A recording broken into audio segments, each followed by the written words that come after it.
Hello साथीहरू। आज म तपाईँलाई देखाउँदैछु काँचो मिटरको अचार कसरी बनाउने भनेर। अब मैले कसरी बनाउँछु हेर्दै गर्नुहोस् है त। अब मैले देखाउँदैछु। अकबरी खुर्सानी काटेर राखेको, त्यस पछाडि अर्को रहेको छ लसुन, मसला, यो अचार हाल्ने मसला। यसमा चाहिँ थोरै ज्वानो, थोरै जिरा, अनि थोरै इस्टिचोप, अनि थोरै चाहिँ तोरी भुटेको, अनि यो सबै एकठाउँ मिसाएर पिसेको। त्यस पछाडि चाहिँ यहाँ मेटर काटेर राखेको मेटर। त्यस पछाडि मैले यहाँ बसालिसकेको छु कराईमा तेल हालेर। अब हेर्नुहोस् है त म कसरी बनाउँछु, तपाईँलाई देखाइहाल्छु, हेर्दै गर्नु होला। कस्तो चाहिँ हुन्छ है त, हेर्नुहोस् है त मैले बनाएको। अनि मैले चाहिँ यसमा एड गर्दैछु स्वाद अनुसार थोरै मेथी। मेथीलाई चाहिँ एकछिन फुराउन दिनुहोस्, अलिक कालो हुने बेलसम्म फुराउन दिनुपर्छ है त। भर्खर मैले एड गरेको मेथी चाहिँ यत्तिको कालो भइसकेको छ।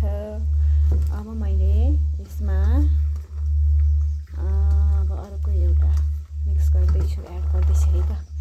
यसको लागि चाहिँ मैले यसमा एड गर्दैछु थोरै अघि छोडाएर राखेको लसुन।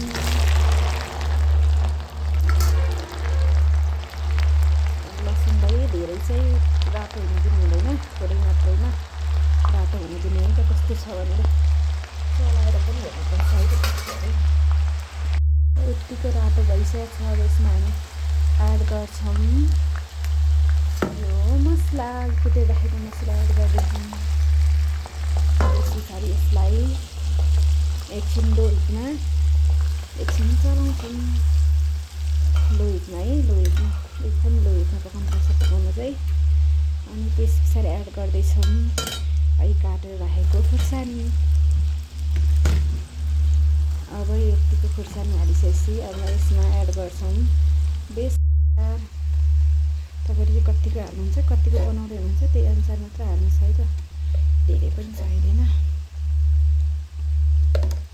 आफूले कतिको बनाउन लागेको छ त्यही अनुसार मात्रै बेसार हाल्नु होला। यत्तिको भइसकेको छ है त। अब यसमा चाहिँ गर्छौँ यो काटेर राखेको मेटर। हेर्नुहोस् है त, मेटर एड गरिदियौँ।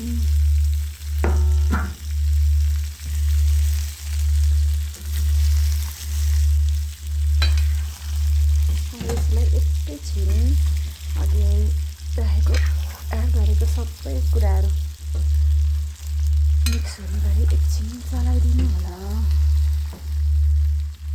यो सबै मसला मोलिनुपर्छ है साथीहरू, धेरै टाइम त होइन, जम्मा 1 मिनट जति मात्रै चलाउने अनि ग्यास बन्द गरिदिइहाल्ने है त। अब हामी राख्दैछौँ अर्को एक थरी स्वाद अनुसार नुन।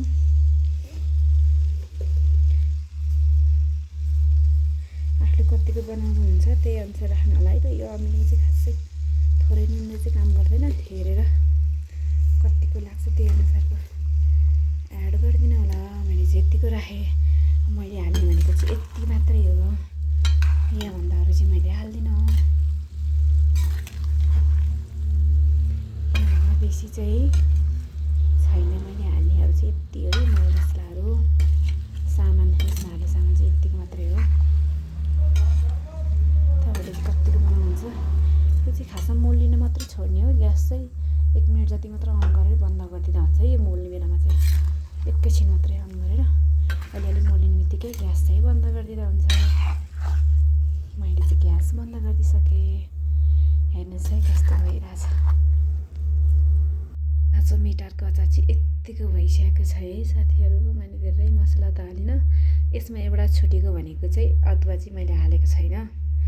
अदुवा चाहिँ किन नहालेको भन्दा मैले अदुवा खानु हुँदैन नि त, त्यही भएर अदुवा मिक्स गरेँ होइन। अरू चाहिँ सब थोक हालेँ अदुवा बाहेक चाहिँ है।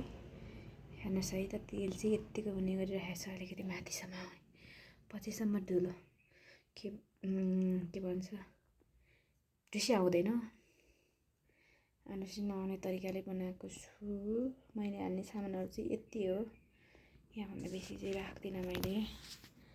एकचोटि तपाईँहरूले पनि ट्राई गर्नु होला काँचो मिटरको अचार हाल्नलाई। हेर्नुहोस् त यतिको चाहिँ भइन्छ, हेर्नुहोस् है।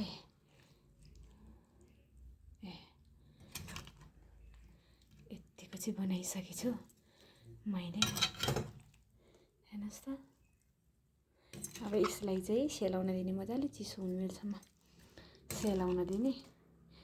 सेलाइसकेपछि चाहिँ एउटा प्लास्टिकको सफा भाँडोमा हालेर अनि 1-2 हप्ता जति मजाले घाममा राख्ने अनि खाने बेला हुन्छ।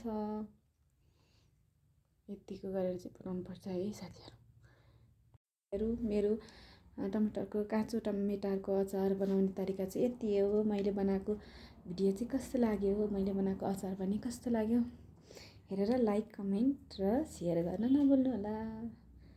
थ्याङ्क यू, बाई साथीहरू। यस्तै गरी मेरो अरू पनि भिडियोहरू हेर्न नछुटाउनु होला भन्दै आजको लागि बिदा भए। By by.